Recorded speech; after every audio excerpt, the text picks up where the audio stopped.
Family ट्रिपमधलं आपलं सर्वात पहिलं ठिकाण आहे ते म्हणजे श्रीदेवी विंध्यवासिनी मंदिर. या मंदिराचा इतिहास असा की आदिलशाहीच्या काळी शेख बहादूर नावाचा सरदार रावतळ्यांच्या स्थानिक कुळांवर चालून येणार होता. त्या लढाईत जर आपला पराभव झाला तर शेख बहादूर त्याच्या धर्माला जागून आपली कुलदेवी विंध्यवासिनी भ्रष्ट करेल या भीतीने आपल्या कुलस्वामिनीचे रक्षण करण्यासाठी कोळ्यांनी मंदिरावर दगड रचले आणि माती खाली गाडून टाकले. पुढे मग छत्रपती राजाराम महाराजांच्या काळात शेत नांगरताना मंदिराचा कळस दिसला आणि त्यानंतर हे मंदिर उजेडास आले.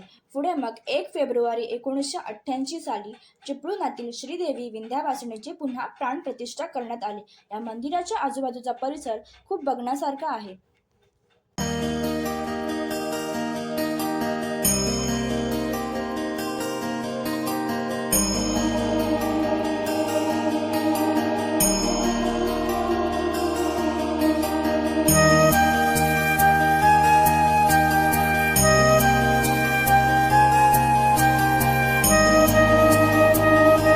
आपलं दुसरं ठिकाण आहे ते म्हणजे हेदवीचं दशभुज गणेश मंदिर. कोकण आणि गणपती बाप्पा यांचं खास नातं आहे. याची पोचपावती देणारे हेदवीचं हे दशभुज गणेश मंदिर. दगडी बांधकाम केलेले हे मंदिर पेशवेकालीन असावे आणि माधवराव पेशव्यांच्या काळात ते बांधले गेले असावे असा कयास आहे. केळकर स्वामी नामक गणेशभक्त गृहस्थांनी पेशव्यांच्या कृपेने हे मंदिर उभारले. या मंदिरातील गणेश मूर्ती 10 हातांची आहे, म्हणूनच या गणपतीला दशभुज गणेश म्हटलं जातं. या मूर्तीची निर्मिती काश्मीरमधील पाषाण वापरून केली आहे असं सांगितलं जातं. मंदिराचा परिसर अतिशय प्रसन्न, सुखद आणि निसर्गाच्या सान्निध्यात आहे. तिसरं ठिकाण हे आमच्या लिस्टमध्ये नव्हतं, पण ते म्हणतात ना, स्वामींची इच्छा असेल तर आपलं दर्शन होतं. तसंच काहीतरी आम्ही सुद्धा इथे आल्यावर अनुभवलं. हेदवीच्या गणपती बाप्पाचं दर्शन घेऊन जात असताना वाटेतच श्री स्वामी समर्थांचा हा सुंदर मठ दिसला.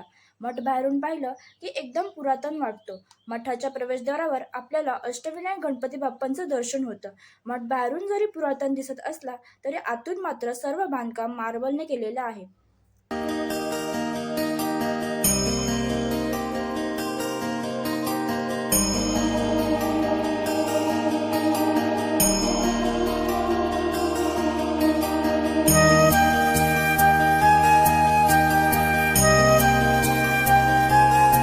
शांत, स्वच्छ, पवित्र असा वातावरण असलेल्या या मठात श्री स्वामी समर्थांची दिव्य मूर्ती पाहून मन अगदी प्रसन्न झालं.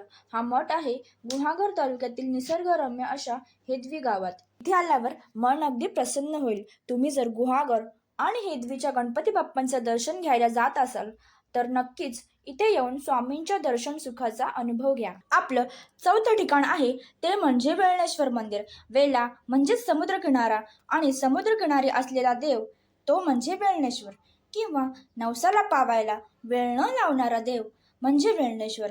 मंदिराचा परिसर हा खूप मोठा असून तेथे सुमारे 9 ते 10 फूट उंचीच्या दीपमाळा आहेत. या मंदिराला सुमारे 1200 वर्षांचा इतिहास आहे असे सांगितले जाते. गाभाऱ्यात 2.5 ते 3 फूट लांबीची शिवपिंड आहे. मुख्य मंदिराला लागूनच श्रीदेव, काळभैरव, श्री गणेश, श्री लक्ष्मीनारायण अशी मंदिरे आहेत. मंदिराच्या मागेच असलेला समुद्र आणि समुद्रकिनारी वसलेले हे मंदिर मन प्रसन्न करते.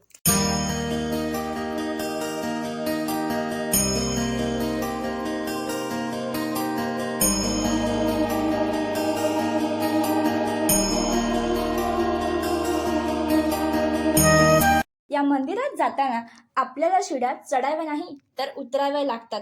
हे आहे आपल्या ट्रिपमधील शेवटचे ठिकाण. हे मंदिर आहे कोकणचे आराध्य दैवत आणि निर्माता असणारे श्री प्रभू परशुराम मंदिर. भगवान परशुरामाचे चिपळूणमधील हे मंदिर इसवी 570 मध्ये बांधण्यात आले. मुख्य प्रवेशद्वारातून प्रवेश केल्यावर समोर सुंदर असे पाण्याचे कुंड दिसून येते. मंदिराच्या मागच्या बाजूस भगवान परशुरामांची आई रेणुका मातेचे मंदिर आहे. मंदिराच्या गाभाऱ्यात काळ, काम आणि परशुराम यांच्या मूर्ती आहेत.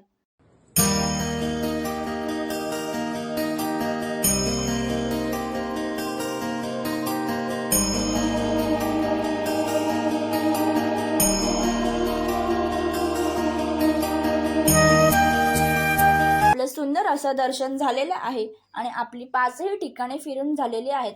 तुम्हाला जर मी सांगितलेली माहिती आणि आमची फॅमिली ट्रिप आवडली असेल तर तुमच्या फॅमिली आणि फ्रेंड्ससोबत नक्कीच हा व्हिडिओ शेअर करा आणि चॅनलवर नवीन असाल तर सबस्क्राईब करायला विसरू नका. भेटूया पुढच्या व्हिडिओमध्ये. तोपर्यंत बाय.